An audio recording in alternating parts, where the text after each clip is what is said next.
Hi, this is Stephen from Share Navigator with a trade alert on Cisco.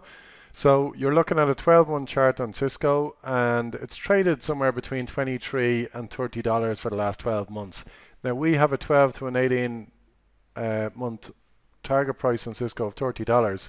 So we're now going to look to sell the $24 put options. So as we go on in the presentation, you'll see later on in the video exactly what this short put strategy is and how it works and operates. But for now, we're just going to look at the chart, we're going to place the trade, and then that will follow with a presentation. The other thing you need to know when you're placing these type of trades is what does implied volatility look like. So you can see implied volatility on Cisco at the moment is at about 25%. It's dropped from 35% most recently. That was with the China crisis and all of that type of stuff. But this is still high relative to where normally Cisco would trade volatility wise. So we're going to take some advantage of that. That's part one of this particular trade. So now what we're going to do is go ahead and place the trade in our trading platform. So we're now in the trading screen here. So we've clicked on options, and now we're in the option change for Cisco, and you can see that there's different expiries down here.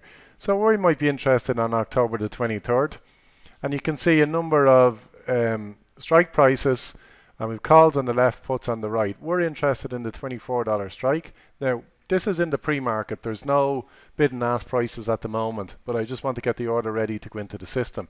So what we're going to do is click on the bid, and what that does is automatically open up the order management window. So you can see at the moment what's pre-populated. We're selling one Cisco 23rd of October 2015 $24 strike put option, and there's an automatic limit price in there. Now we're actually going to up that to 35. Now, just to give you the heads up, Cisco looks like at the moment it's going to open up on the market open, which means we probably won't get filled on this trade straight away. But in my view, volatility is going to be here for the foreseeable future. So we're going to leave a price here of 35. If we don't get filled today, we'll replace the trade tomorrow. Now we're going to come back to the quantity here.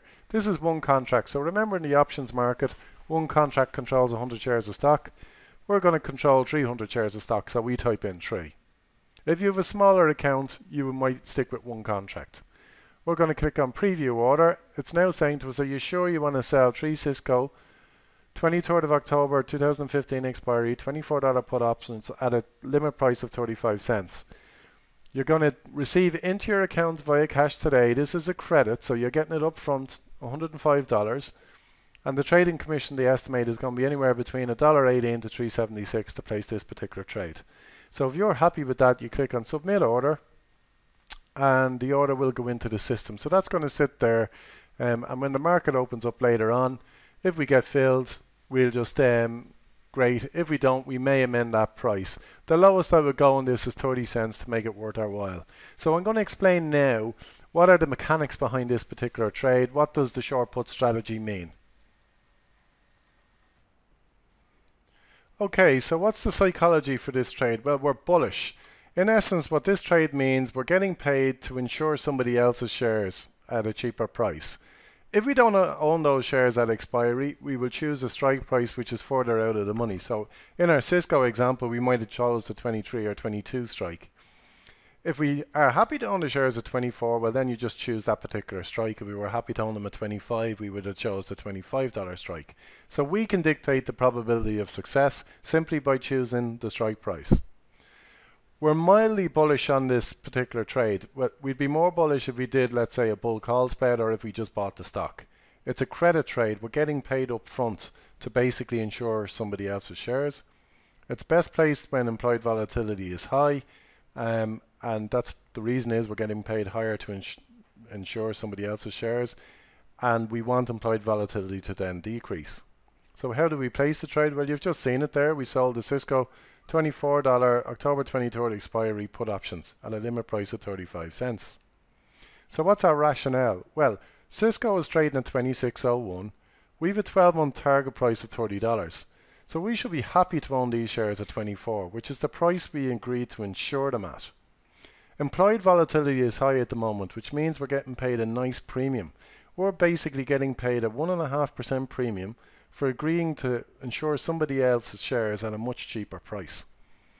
And what we really want is volatility to fall. Our premium on offer is 35 cents per share or $35 per contract. What's our risk? Well, technically our risk is our potential investment amount. So if you think about it, if the share price drops below 24, we're going to have to buy those shares at $24. But we took in 35 cents, so our potential investment is $23.65. Now, that's potentially your risk if the shares of Cisco went to zero, which is highly unlikely. So really, this is a high probability trade. The share price of Cisco has less than a 15% chance of hitting $24, but that potential is still there. So you still need to know what potentially your investment is. What's our max potential profit here? Well, it's limited to the amount that we receive for our premium, and in this case it was $35 per contract. What's our break even? The break even is the strike price minus the credit received. For a Cisco trade, our strike price is 24 minus what we took in, which is 35. For once Cisco trades above 23.65 between now and the 23rd of October, we're going to be in profit on this trade. At expiry, if the shares stay above 23.65, we'll make a profit. What's our leeway? Well, what we mean by leeway is how, and this is what we really like about this strategy, the current share price of Cisco is at 26.01. Our break even is above 23.65. So that means the share price could fall to 36 and we still make a profit in this trade.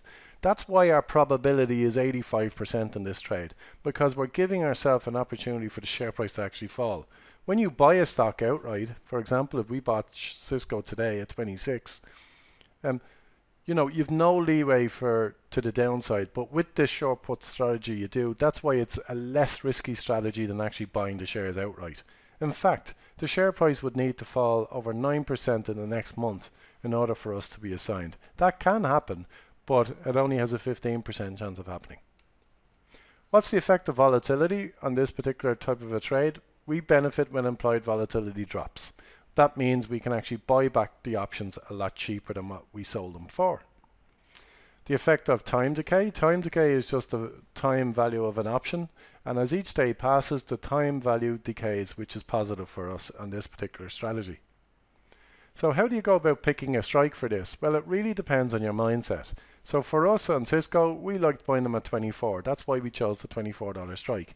So if the share price drops there, we're not too bothered about buying them at 24. That's if you want to own the shares. But if this is primarily just a return-based strategy, you want to be picking strike prices that are over 80% chance or more of success. Okay? So how do you go about managing the trade? Well, if you want to own the shares, you do nothing. If the share price drops below 24, you're going to get assigned the shares. If it stays above 24, nothing will happen, but either way, you're still going to keep the premium you received.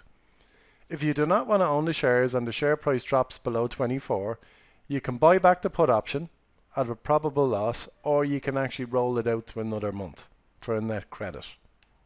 So if you have any questions about this strategy, please call us or visit our website. In the members area of our website, we'll be posting this trade and continually updating the trade. Thanks and bye for now.